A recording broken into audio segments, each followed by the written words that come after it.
নমস্কার বন্ধুরা, balcony two ব্যাকইয়ার্ডে আপনাদের সবাইকে স্বাগত জানাই।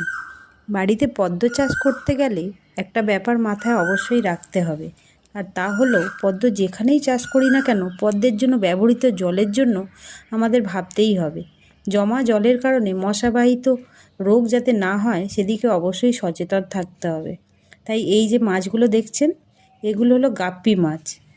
মশারা কোনোভাবেই যাতে বংশ বিস্তার করতে না পারে তার জন্যই এই ব্যবস্থা।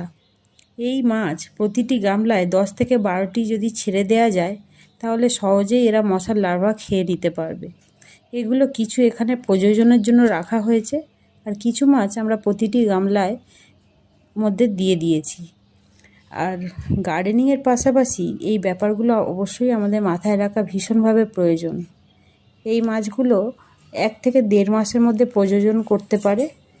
আর এই যে দেখছেন পদ্মের যে এখানে একটা পদ্মের জায়গা, এখানেও অনেক মাছ ছাড়া হয়েছে।